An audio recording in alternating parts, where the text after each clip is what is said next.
Adegboro. Have you heard that name before? I'm certain you must have heard it in a song or a Yoruba proverb. But did you ever wonder who was Adegboro and why is his story being told today? Let me take you back to the busy heart of Lagos, to Oyingbo Market, the noise of sellers shouting, advertising, and negotiating, bosses honking, buyers haggling. It's the kind of place where anything can happen, and that's where our story begins. There once lived a man called Adegboro. He was poor, very poor. He didn't have much education. He didn't come from a rich family, and he didn't have a fancy job. But what he had was strength and a very good heart. Every day, Adegboro worked as an offloader at Oyingbo Market. He would carry heavy loads of trucks, bags of rice, baskets of pepper, tubers of yam, from morning till night.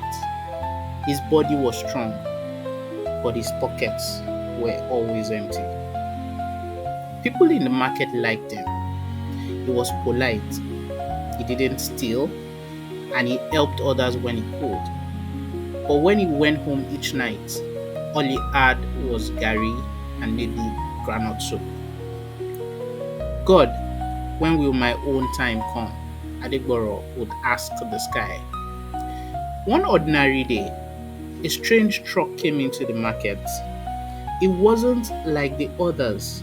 It didn't carry food, cement, or goods. In fact, it looked quite old and rusty. Adegboro didn't care. Work is work, he said.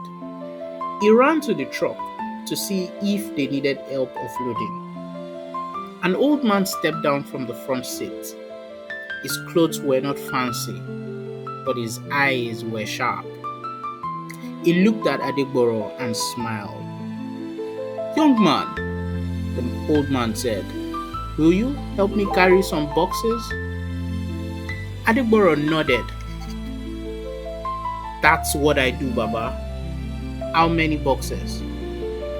"Just one," the old man said. He opened the back of the truck and brought out a small dusty box. It didn't look heavy. In fact, it didn't look important at all. But the moment Adegboro touched the box, something changed. That box looked light, but it was very heavy. Adegboro struggled to lift it. His knees bent. His arms shook. Few people in the market stopped to watch. "Ah, Adegboro, this one don't pass your power," someone shouted. But Adegboro didn't stop. He gritted his teeth and lifted the box slowly, placing it on his back. Step by step, he followed the old man. The journey was quite long, from one end of the market to the other.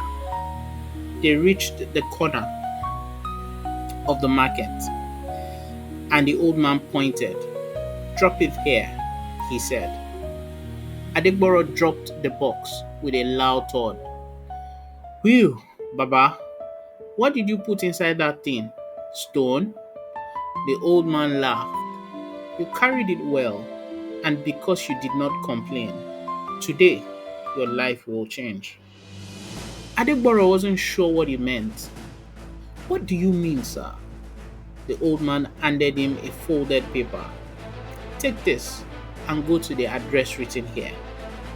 Do not show anyone. Do not talk too much. When you get there, knock 3 times and wait." Before Adegboro could ask another question, the old man got into another truck waiting nearby and drove away. Just like that. Adegboro stood for a while, looking at the paper. His hands shook from the weight he had carried earlier. He touched his pockets and remembered The old man didn't even remember to pay him. He looked at the paper again.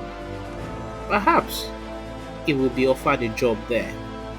That day, he worked till very late in the evening, carrying heavy loads and getting paid peanuts as usual.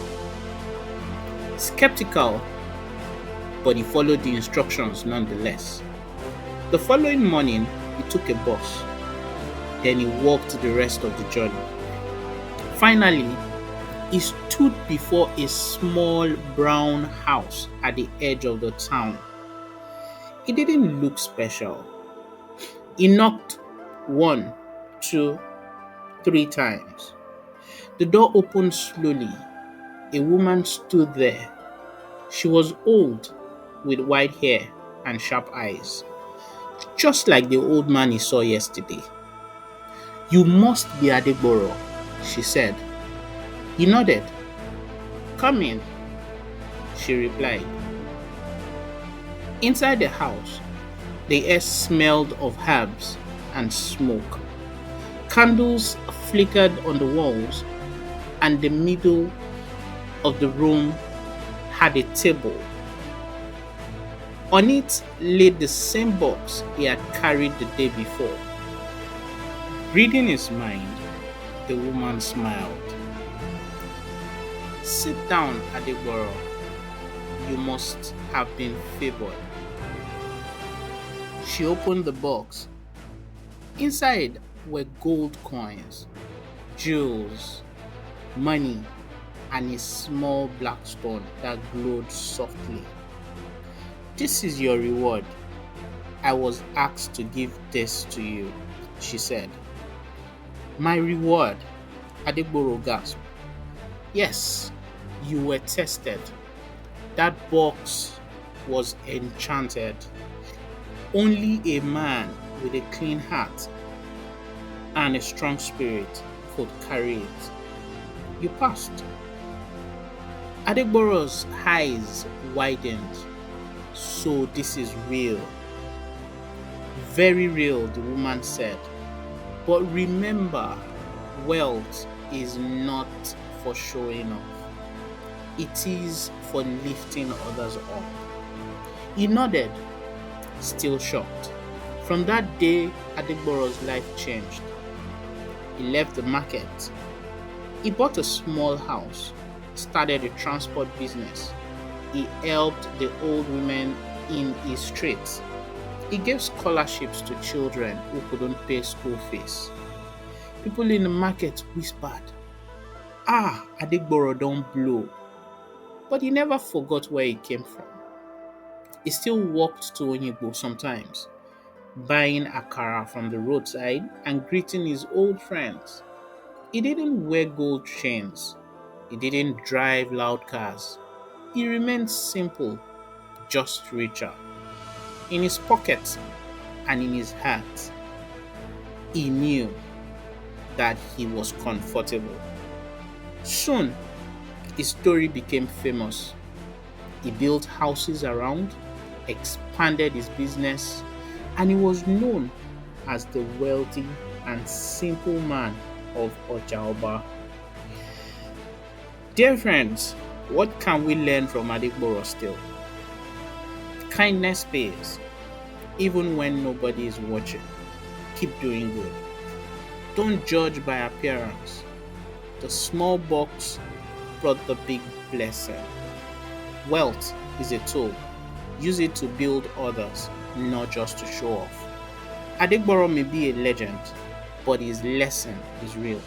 Sometimes your breakthrough will come on an ordinary day, during an ordinary job, when you least expect it. So keep your heart clean, stay humble, and who knows, your own box might be coming soon. Thank you for watching. Once again, if you've enjoyed this story, please give us thumbs up, share with your friends, and hit that subscribe button so you don't miss our next magical African story. Until next time, stay kind, stay wise, and stay ready.